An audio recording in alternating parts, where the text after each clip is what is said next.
Selamat Tahun Baru dan juga kepada kita yang baru juga merayakan Tahun Baru Cina, selamat Tahun Baru juga. Saya secara pribadi sangat senang karena biasanya menjelang Tahun Baru, saya secara pribadi mengambil waktu untuk bisa refleksi sepanjang satu tahun itu. Dan yang saya suka dengan Tahun Baru karena apapun yang sudah terjadi pada kita, pada tahun sebelumnya, kita senantiasa bisa memulai sesuatu dengan baru lagi. Nah, ada hal yang saya refleksi di dalam kehidupan saya sebagai murid, kehidupan doa saya. Saya sangat semangat karena tahun ini saya bisa memulai satu hubungan kembali dengan Tuhan yang fresh. Dengan keluarga saya secara pribadi, saya merasa ada hal-hal yang saya ingin terus bisa perbaiki supaya bisa menjadi suami dan juga orang tua yang lebih baik lagi.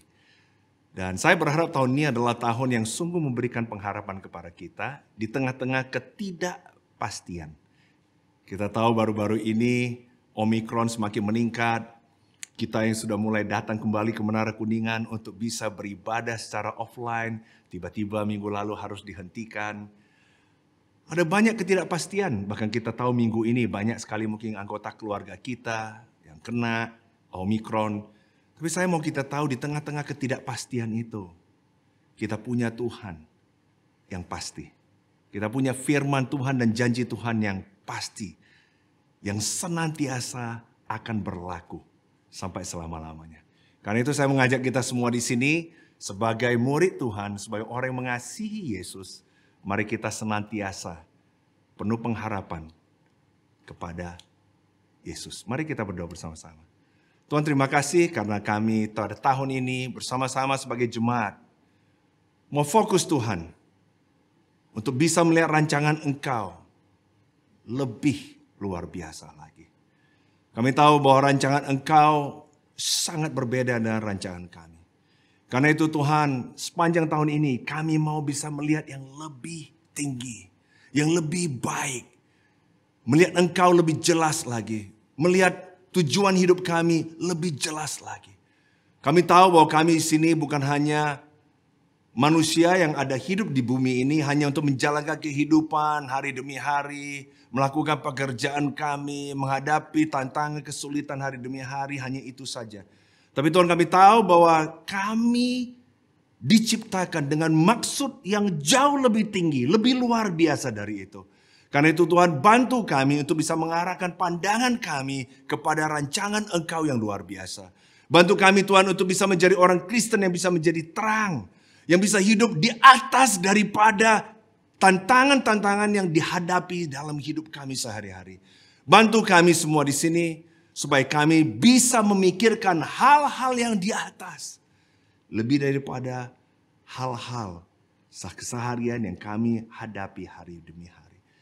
Terima kasih Tuhan, biar Engkau menyertai hamba-Mu dalam firman ini. Biarlah bulan ini kami bersama-sama Tuhan bisa meninggikan Engkau lebih lagi. Memuji Engkau lebih lagi Tuhan dari hati kami yang paling dalam. Biarlah Tuhan Engkau sendiri yang layak untuk dimuliakan sampai selama-lamanya. Dalam nama Yesus kami berdoa dan ucap syukur. Amin. Hari ini kita akan belajar dari buku Ibrani, khususnya Ibrani 7 ayat 26 yang menjadi tema kita selama bulan ini. Yang mengatakan bahwa Tuhan Yesus harusnya bisa ditinggikan bahkan lebih daripada tingkap-tingkap surga. Exalted above heavens. Kenapa? Karena memang gak ada yang bisa yang lebih tinggi lagi dari itu. Saya lihat hari ini di dunia ya, selalu ada hal yang lebih baik. Contoh, kamu pintar, tapi ada selalu orang yang lebih pintar. Kamu disiplin, ada orang yang lebih disiplin. Kamu cakep, ada yang lebih cakep lagi. Jadi senantiasa ada yang lebih hebat lagi. Dan yang sangat menarik, kita hidup di dunia yang sangat relatif ini dan orang suka membandingkan mereka dengan yang lain. Hari ini saya mau ngajak kita semua di sini melihat Yesus sebagai pribadi yang tidak ada lagi yang bisa melebihi dari itu sendiri. Makanya di buku Ibrani benar-benar difokuskan tentang kehebatan luar biasa Yesus dan enggak ada yang bisa lebih hebat dari itu lagi.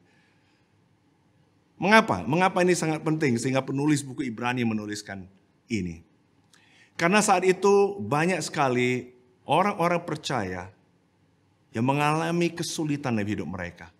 Mereka sendiri banyak bertanya, mengapa hidup saya kok malah jadi Kristen, pengikut Yesus kok sulit? Akan ada beberapa orang yang sudah memikirkan untuk meninggalkan Yesus. Ada yang bahkan pikir, aduh mending saya balik kepada kepercayaan saya dulu. Di mana orang Yahudi memikirkan mungkin lebih baik saya balik kepada keyahudian saya. Dan makanya penulis mau ngajak mereka, jangan. Mengapa you settle for less? Kenapa kamu mau yang lebih kurang itu? Mendingan kau fokus yang paling tinggi, yaitu Yesus sendiri. Dan dia mulai di buku Ibrani. Dia katakan tentang Yesus itu lebih hebat dari malaikat. Bahkan Ibrani 3 dia bilang Yesus itu bahkan lebih tinggi, lebih hebat dari Musa. Lebih tinggi bahkan daripada Abraham, Harun. Dan di Ibrani 7 ini bahkan dikatakan kamu adalah orang yang mengatakan kamu keturunan Abraham kan. Sekarang saya mau katakan siapa yang memberkati Abraham di buku Kejadian 14. Dia bilang Melkisedek. Siapa Melkisedek? Raja dan juga imam. Yang bahkan sudah dituliskan di buku Kejadian 14. Sebelum bahkan hukum Musa. Sebelum bahkan Musa sendiri ada. Sudah ada seseorang yang tiba-tiba muncul namanya Melkisedek. Yang memberkati Abraham. Dan waktu siapa yang bisa memberkati? Memberkati kan berarti orang itu lebih tinggi daripada orang yang diberkati. Dan bukan hanya itu. Abraham bahkan memberikan persepuluhan daripada harta yang diambil dari menang perang. Jadi cukup besar itu. Dia berikan. Dia tidak ada keharusan. Tapi dia memberikan dengan sukarela. Kenapa? Kenapa dia berikan kepada Melkisedek? Dan sengaja di buku Kejadian 7 ini diceritakan penulis buku Ibrani mengatakan bahwa lihat ini. Melkisedek lebih hebat dari Abraham yang kamu respect. Silakan respect Abraham. Tapi lihat Melkisedek. Dan Melkisedek itu tiba-tiba muncul. Gak tahu siapa dia punya bapak. Gak tahu siapa punya ibu. Gak pernah juga diceritakan tentang kematian dia. Dan dia bilang, saya mau kamu tahu. Kejadian 14 itu hanyalah bayangan daripada the real Melkisedek. Yaitu Yesus sendiri. Melkisedek sendiri, Melki, raja, Sedek itu artinya kebenaran, righteousness. Ini raja kebenaran. Dari Salem, damai, raja damai. Yesus bahkan ketika dia belum lahir sekalipun, Tuhan sudah merancangkan Yesus yang akan menjadi yang paling tinggi. Lebih daripada apapun. Jadi bulan ini kita sama-sama akan mempersiapkan hati kita untuk bisa melihat pribadi dari Yesus. Seberapa luar biasanya dia. Sehingga dia layak untuk kita tinggikan. Terutama bulan ini kita akan fokus hati kita untuk bisa worship. Dan kita harus tahu siapa yang kita worship. Pribadi Yesus itu sendiri. Dan buku ini selain daripada bicara pribadi, hal kedua yang banyak di fokus buku Ibrani adalah juga pekerjaan dari Yesus. Jadi ada dua hal kalau kita baca seluruh buku Ibrani. Pribadinya dan juga yang kedua pekerjaannya. The person and also the work. Christ. Nah, hari ini judul pelajaran saya berbicara tentang salah satu pekerjaan daripada Yesus sendiri. Yaitu sebagai pengantara. Jadi judul pelajaran saya adalah pengantaraku yang sempurna. Nah, saya akan fokus hari ini kepada pekerjaan daripada Yesus. Kita membacakan di buku Ibrani 7 ayat 25. Karena itu, ia sanggup juga menyelamatkan dengan sempurna semua orang yang oleh dia datang kepada Allah. Sebab ia hidup senantiasa untuk menjadi pengantara mereka. Kita harus tahu ya, ada dua dimensi daripada pekerjaan Kristus. Satu adalah dia mati di kayu salib untuk menyelamatkan. Sehingga kita semua di sini yang percaya Yesus bisa berdamai dengan Yesus. Dosa kita diampuni. Dan kita bisa diselamatkan. Nah itu yang namanya pekerjaan Yesus yang dia sudah selesaikan. The completed work of Jesus. Dia mati di kayu salib, it is finished. Sudah selesai. Tetapi dimensi kedua dari pekerjaan Yesus adalah pekerjaan dia yang masih terus menerus dia kerjakan. Bahkan sampai hari ini. Jadi ini bukan tentang apa yang sudah dia kerjakan 2000 tahun lalu dan sudah selesai. Bukan itu. Tapi juga ada pekerjaan yang dia masih continuing working. Jadi kita tahu ada completed work dia yang sudah dia selesaikan. Dan ada juga yang namanya continuing work dia. Yang dia masih terus kerjakan. Itulah sebabnya kenapa Yesus bangkit dan dia hidup. Jadi Jesus did not just die to save you. He lives to keep you. Yesus bukan saja mati untuk menyelamatkan Anda. Tetapi dia hidup untuk senantiasa menjagai Anda. Saya senang karena kita hari ini menyembah Tuhan yang bukan Tuhan yang mati. Ya. Tapi Tuhan yang hidup. Dan alasan dia hidup adalah karena dia betul-betul mau menjaga kita semua di sini yang sudah dia selamatkan. Saya sedih melihat orang melihat keselamatan hanya dari sisi, oke, saya akan bawa orang di bumi ini untuk ke sorga satu hari. Betul, itu ada benarnya. Tapi tujuan atau maksud daripada keselamatan itu bukan hanya bawa orang daripada bumi ke sorga. Tapi membawa kehidupan sorga ke bumi. Kenapa kamu dan saya diselamatkan? Supaya hidup kita yang lama bisa diganti dengan hidup baru. Sehingga kehidupan sorgawi, kehidupan yang Tuhan rancangkan dari semula. Kekudusan yang Tuhan rancangkan dari semula, hubungan yang Tuhan rancangkan dari semula bisa terjadi dalam kehidupan kita di bumi. Dan oleh karena itu, makanya Yesus sudah selesai pekerjaan untuk selamatkan kita. Tapi dia masih terus menerus menyelamatkan kita, membuat kita makin lama makin mirip Yesus. Roma 5 ayat 10 katakan, sebab jikalau kita ketika masih seteru, diperdamaikan dengan Allah oleh kematian anaknya. Lebih-lebih kita yang sekarang telah diperdamaikan. Pasti akan diselamatkan oleh hidupnya. Bayangkan kalau anaknya yang tunggal satu-satunya. Yang dia kasih, dia rela mati untuk menyelamatkan kamu dan saya. Bayangkan, bukankah itu lebih lagi jika dia mau pastikan akan keselamatan kita oleh hidupnya. Bukan oleh kematiannya saja, tapi oleh hidupnya. Saya coba bayangkan, coba gambarkan ini dengan gambar seorang ibu yang melahirkan anaknya. Oh gampang, susah, berkorban. 9 bulan mengandung anak itu. Dan kemudian anak itu lahir. Tapi apakah betul setelah anak itu lahir, berarti pekerjaan ibu itu sudah selesai? Enggak. Bahkan Yesaya katakan di Yesaya 49 ayat 15. Dapatkah seorang perempuan melupakan bayinya, sehingga ia tidak menyayangi anak dari kandungannya? Sekalipun dia melupakannya, aku tidak akan melupakan engkau. Wah mungkin dong, bayi lahir terus dibiarkan begitu saja. Tidak mungkin. Pasti akan dia rawat, pasti akan dia protect, dia akan nurture, beri makanan, dia juga pasti akan ngajarkan. Supaya anak ini makin besar, berdewasa. Nah inilah yang Yesus lakukan. Dia bukan hanya cuma selesaikan pekerjaan dia di kayu salib, tapi dia masih hidup saat ini. Di surga. Dan terus bekerja.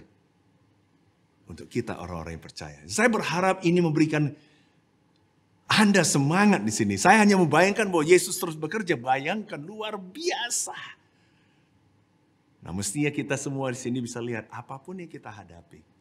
Kesulitan, ketidakpastian apapun kita hadapi. Setidaknya kita tahu ada kepastian bahwa Yesus masih terus bekerja. Menjagai kita. Menyempurnakan kita. Menjaga kita, protek kita. Di Ibrani 7 ayat 23. Penulis buku Ibrani memakai logika untuk meyakinkan orang-orang dengan mengatakan begini. Di ayat 23. Dan dalam jumlah yang besar mereka telah menjadi imam. Karena mereka dicegah oleh maut untuk tetap menjabat imam. Tetapi karena ia tetap selama-lamanya, imamatnya tidak dapat beralih kepada orang lain. Dia bilang imam itu jumlahnya bukan satu. Jumlahnya banyak. Dan merekalah yang melakukan pekerjaan untuk bisa mewakili orang-orang. Pada saat itu kita tahu imam besar mewakili bangsa Israel. Jadi saya mau ajak kita balik kepada kehidupan saat itu. Bayangkan kalau kamu tiba di Israel saat itu, tidak ada orang yang lebih penting lagi daripada imam besar, the high priest. Bahkan raja aja tidak bisa mengatakan apa-apa kepada imam besar. Imam besar itu adalah perwakilannya untuk ke Tuhan. Kalau orang melihat tutup kepalanya saja atau turbinnya, orang bilang wow. Belum lagi pakaian jubahnya yang panjang. Nggak ada orang berpakaian seperti imam besar. Tuhan yang rancangan itu. Bahkan di dadanya itu ada batu, 12 batu. Di mana ada 12 suku bangsa. Ada di dalam dadanya. Menandakan bahwa dialah yang membawa, hati dia membawa, dialah yang mewakili seluruh bangsa Israel. Untuk menghadap kepada Tuhan. Jadi bayangkan, ini adalah pekerjaan yang paling penting. Paling penting. Satu-satunya orang yang bisa menghampiri tempat Maha Kudus adalah Imam Maha Besar. Dan dia adalah satu-satunya bisa mewakili bangsa Israel. Dan kamu tahu, buku Ibrani 7 ayat 23 katakan, seberapa hebatnya imam ini. Dia akan mati. Bilangan 20 menceritakan tentang itu. Saya bacakan bilangan 20 ayat 27. Lalu Musa melakukan seperti yang diperintahkan Tuhan. Mereka naik ke gunung Hor, sedang segenap umat itu memandangnya. Musa menanggalkan pakaian Harun dan mengenakannya kepada Eleazar anaknya. Lalu matilah Harun di puncak gunung itu. Kemudian Musa dan Eleazar turun dari gunung itu. Ketika segenap umat itu melihat bahwa Harun telah mati, maka seluruh orang Israel menangisi Harun 30 hari lamanya. Umat Israel cuma bisa melihat berangkatnya 3 orang. Musa, Harun, Eleazar. Sampai sana jubahnya ditanggalkan, dikasih ke Eleazar. Dan matilah imam sebelumnya, yaitu Harun. Dilanjutkan oleh anaknya Eleazar, imam yang baru. Selesaikan pekerjaan Harun? Enggak. Mau seberapa giat, mau apapun, enggak pernah habis. Keimaman dia enggak pernah bisa selesaikan pekerjaan itu. Bahkan dia mati. Kematian bahkan menyetop pekerjaan dia. Sehingga dia harus ganti Eleazar. Bayangkan seluruh umat Israel yang lihat mereka pergi bertiga, tiba-tiba pulang tinggal 2 orang. Orang bertanya, kemana Harun? Makanya begitu banyak imam, tapi pekerjaannya gak selesai. Bukan hanya itu. Di ayat 27 katakan, begitu banyak pengorbanan yang harus diberikan. Tapi juga pekerjaan gak selesai-selesai. Yang tidak seperti imam yang besar lain, yang setiap hari harus mempersembahkan korban untuk dosanya sendiri. Dan sesudah itu barulah untuk dosa umatnya. Sebab hal itu telah dilakukannya 1 kali untuk selama-lamanya ketika ia mempersembahkan dirinya sendiri sebagai korban. Capek loh pekerjaan imam. Setiap ada dosa, berarti harus ada pengorbanan. Bahkan di buku Imamat 4 dikatakan, jika ada orang yang berbuat dosa yang tidak disengaja.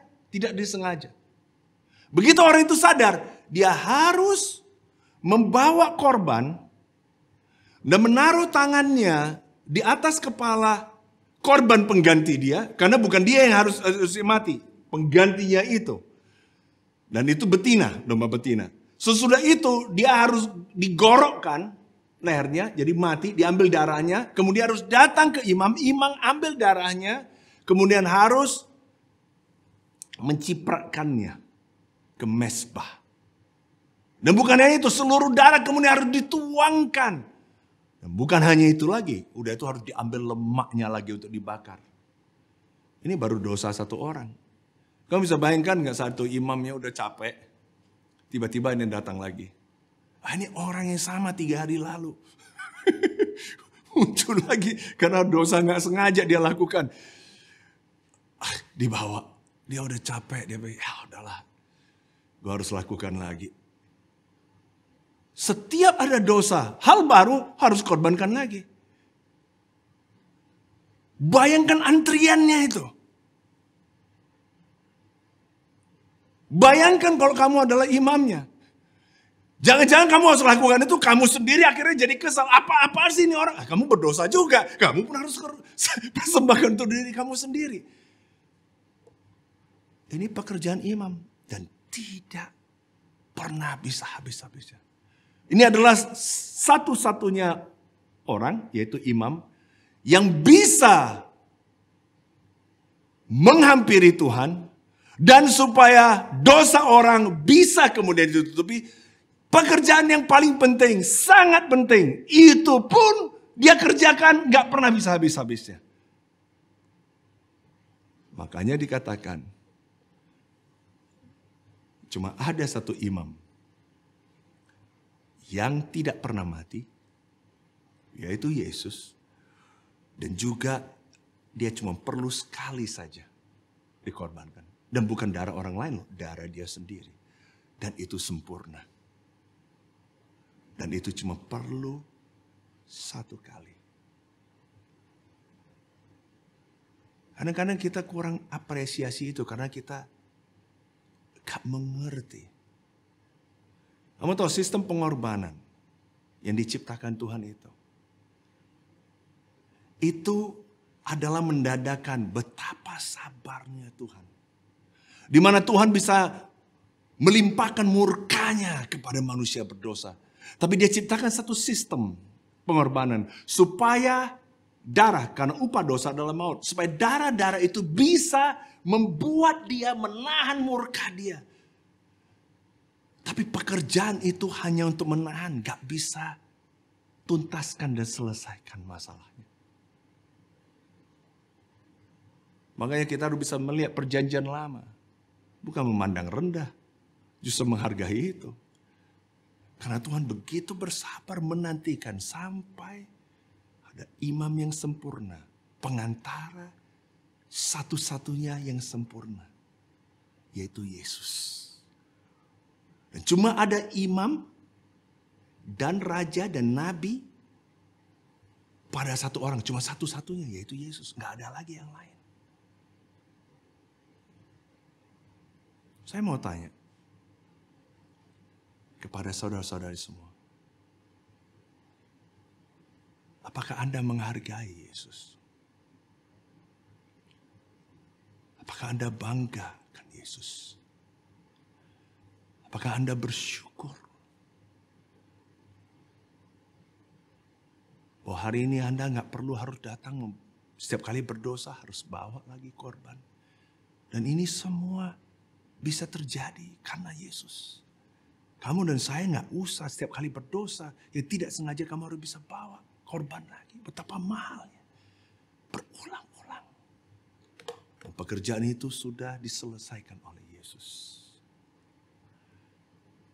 Ada pandangan yang sangat salah di mana orang bilang, wah kalau gitu perjanjian baru sudah ada, berarti perjanjian lama itu kurang ya. Perjanjian lama itu adalah seperti bayangan, shadow, yang mempersiapkan kita sebelum yang realnya, yaitu Yesus sendiri datang. Pengorbanan itu membuat orang bangsa Israel sadar seberapa dosa mereka tidak pernah bisa habis-habisnya. Seberapa mereka korbankan gak pernah bisa habis-habisnya. Sehingga mereka bisa lihat seberapa perlunya mereka akan seseorang penyelamat. Karena mereka tahu domba-domba itu semua korban disembelihkan, gak ada yang bisa selamatkan mereka. Jadi gak heran kalau kamu tahu bangsa Israel sangat menantikan namanya Mesias. Sangat menantikan namanya The Savior, penyelamat itu. Cuman ide mereka salah aja. Mereka anggap ini akan memenangkan mereka melawan orang Romawi, pemerintah Romawi, bukan itu. Tapi kamu bisa lihat kebutuhan mereka karena mereka tahu mereka berdosa, mereka harus datang terus-menerus dan tanpa habis-habisnya. Perjanjian lama membawa kita untuk bisa mengerti how much we need the Savior. Seberapa besar kita butuh Savior. Sekarang kamu dan saya hidup dalam perjanjian baru. Sekarang the Savior has come. Penyelamat itu, perantara itu sudah ada. Kamu sembah enggak? Kamu tinggikan dia enggak? Kamu bersyukur enggak? Kamu cinta dia enggak? Kamu berikan semua hati segenap daripada segeluruh daripada ada kepada dia atau tidak? Nah, kemudian kamu lihat di Ibrani 9 ayat 2. Ini buku Ibrani ya. Ini sekedar preview supaya kita lihat. Nanti kita akan pelajari seluruh buku Ibrani. Dengan sebab ada dipersiapkan suatu kemah. Yaitu bagian yang paling depan dan di situ terdapat kaki dian dan meja dengan roti sajian. Bagian ini disebut tempat yang kudus. Kamu tahu pekerjaan imam? Yang lain mereka harus masuk ke dalam satu ruang yang pertama. Yaitu namanya ruang kudus. Ada tirai lagi untuk masuk ruang maha kudus. Nggak bisa orang imam besar hanya setahun sekali bisa masuk ruang maha kudus. Kamu tahu yang di tempat kudus itu? Itu tidak ada jendela ya. Jadi kalau nggak ada jendela berarti apa? Gelap. Kalau gelap berarti supaya bisa lihat apa? Supaya imamnya nggak jatuh jadi apa? Perlu ada dian. Makanya di sana di ruangan itu ada dian. Ada lilin untuk menerangi. Setelah itu kalau kamu lihat ada apa lagi? Ada meja. Ada meja. Dan kemudian ada roti sajian. Itu adalah pekerjaan imam. Setiap hari. Pertanyaannya, kenapa nggak ada kursi? Ini kamu bisa bayangkan seperti kamu datang ke satu restoran, udah ada lampunya, lightingnya, kemudian ada meja, ada makan, tapi nggak ada kursi. Kenapa nggak pernah ada kursi? Karena pekerjaan imam-imam itu nggak pernah selesai. Dan mereka belum boleh duduk. Makanya Ibrani 8 ayat 1 katakan, inti segala yang kita bicarakan itu ialah kita mempunyai imam besar yang demikian. Yang duduk di sebelah kanan tahta yang maha besar di sorga.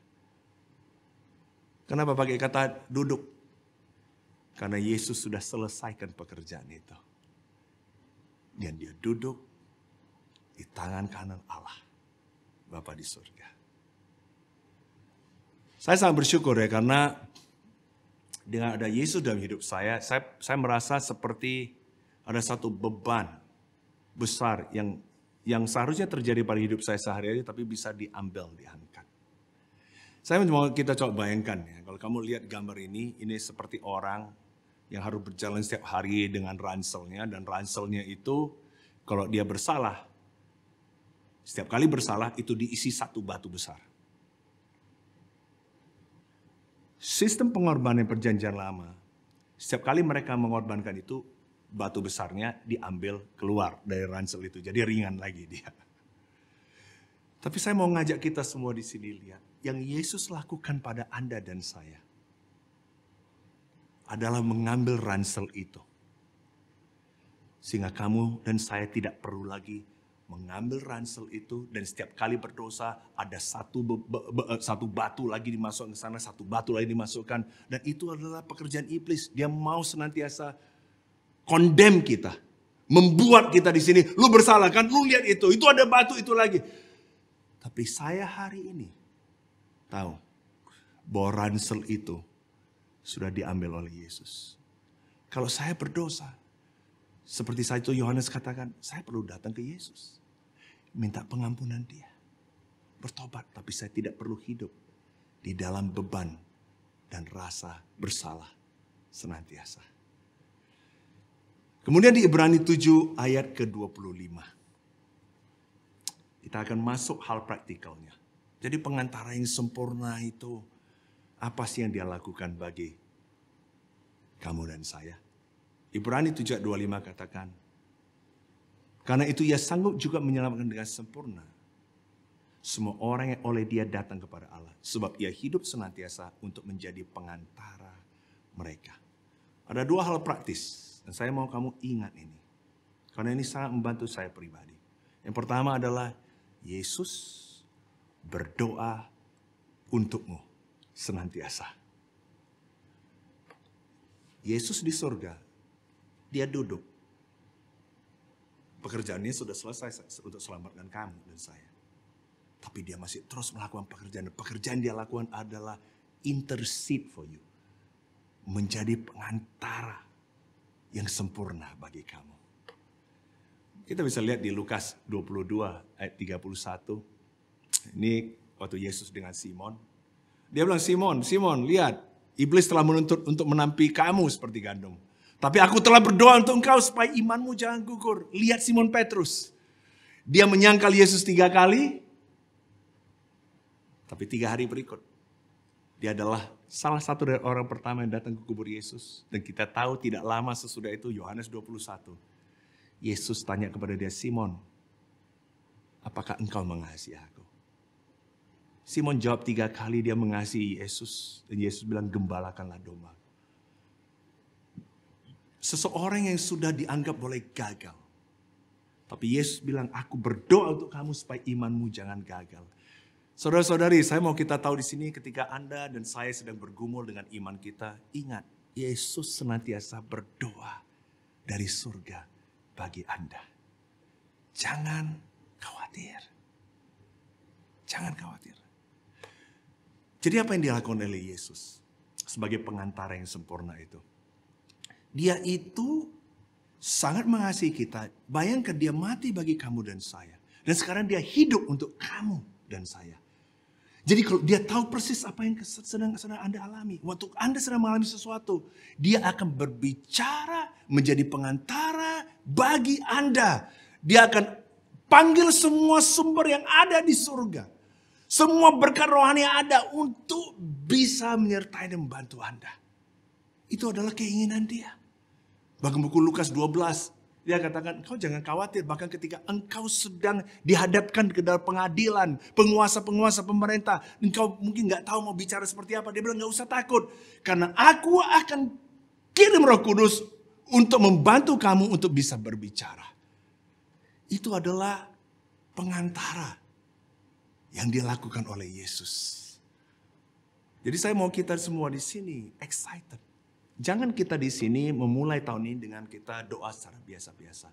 Saya mau ngajak kita semua di sini dengan kita belajar dari buku Ibrani ini. Sekarang kita bisa lihat, wah pengantara yang saya punya itu luar biasa. Jangan kita di sini insecure. Jangan kita pikir di sini, aduh masa sih gua ini kan banyak kurangnya. Mana mungkin dia mau dengarkan, Yesus mau dengarkan bantu saya. Saya mau kasih tahu, Yesus hidup hari ini. Karena dia mau intercede for you. Dia mau menjadi pengantara bagi kamu. Pengantara adalah orang yang mewakili kebutuhan atau kasus seseorang dan membawanya kepada orang lain. Dan itu yang dia lakukan terus menerus. Hal praktikal kedua adalah Yesus membuat doamu efektif. Kadang-kadang saya merasa doa saya itu banyak kurangnya. Kadang-kadang saya nganggap, aduh doa saya kok kayaknya kurang banget. Kadang-kadang ada hal yang saya sendiri belum bisa sangat jelas, masih confused. Dan dalam doa saya pikir, aduh kok saya doa sama Tuhan kok kayaknya agak kurang ini. Kadang-kadang terlalu egois ya, mungkin banyak doa pikir tentang diri sendiri, kebutuhan sendiri. Kadang-kadang kita pikir, saya menghadapi Tuhan yang maha sempurna, maha kudus. Mana bisa sih nyampe doa saya? Bahkan ada orang yang suka datang ke pendeta bilang, Pak Pendeta, boleh tolong nggak doakan? Karena dia menganggap kayaknya doanya itu lebih nggak didengarkan. Pernah nggak ngerasain seperti itu? Bahkan kita pikir, aduh mending orang lain doa karena orang itu lebih sakti, lebih rohani. Kok dia doa kayaknya lebih manjur. Saya mau kasih tahu kepada kita, itu ada pemikiran yang salah. Kalau Anda mengerti bahwa Anda mempunyai pengantara yang sempurna, yaitu Yesus. Anda tahu bahwa doa kita yang tidak sempurna ini akan disempurnakan oleh Yesus. Itulah pekerjaan daripada Roh Kudus. Buku Wahyu 8, kalau punya kesempatan baca di sana. Bahkan dikatakan, apa yang terjadi di surga. Doa-doa kita kamu pikir cuma ucapan-ucapan. Tapi saya mau tahu di hadapan Tuhan, di mata Tuhan, di surga. Doa itu akan ditambahkan menyan-menyan. Seperti ditambahkan parfum. Dilengkapi. Disempurnakan. Sehingga hanya itu yang akan datang kepada Tuhan yang sempurna itu. Jangan takut tentang doa kita yang kurang. Tapi justru kita makin confident berani datang ke Tuhan. Karena kita punya pengantara yang sempurna dan untuk selama-lamanya. Saya mau tutup dengan bacakan Ibrani 7 ayat 26. Sebab imam besar yang demikianlah yang kita perlukan. Yang saleh, tanpa salah, tanpa noda. Yang terpisah dari orang-orang berdosa. Dan lebih tinggi daripada tingkap-tingkap surga. Kita punya imam yang luar biasa, yang sempurna. Yang walaupun hidup di dunia, tetapi tidak berdosa. Yang bisa mengerti karena dia sudah mengalami kelemahan yang kamu dan saya alami. Mengalami pergumulan yang kamu dan saya alami. Dan makanya Ibrani 4 katakan kita punya imam besar yang bisa merasakan kelemahan-kelemahan kita. Bedanya dia gak berbuat dosa. Karena itu dia sangat tahu apa yang kamu dan saya butuhkan. Dan dia akan membuat doa kamu dan saya menjadi efektif. Saya mengajak semua kita di sini, saudara-saudari, bulan ini jadikan bulan doa. Tinggikan Tuhan. Biarkan mata kita tertuju pada Yesus. Berani menghampiri Tuhan. Karena kita punya pengantara yang sempurna. Yang peduli akan kita. Jadi, setiap kali kamu berdoa, tahu bahwa Yesus pun berdoa untuk kamu senantiasa. Dan Yesus akan membuat doa kamu menjadi efektif and powerful. Semoga Tuhan berkati kita semua di sini. Amin. Mari kita berdoa bersama-sama.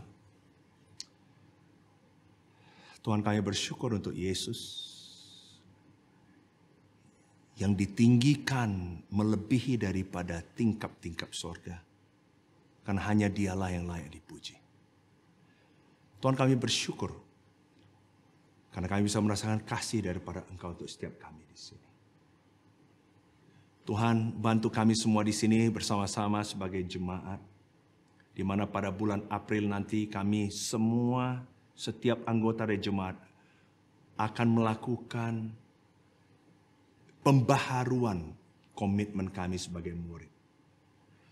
Kami punya waktu 2 bulanan ini Tuhan untuk mempersiapkan hati kami. Bantu kami ketika kami mengambil keputusan bulan April. Apakah kami mau menjadi murid Engkau sungguh-sungguh? Apakah kami mau menjadi anggota jemaat Tuhan yang menyenangkan hati Engkau? Bantu kami semua termotivasi bukan karena rasa bersalah. Bukan karena rasa kami tidak layak.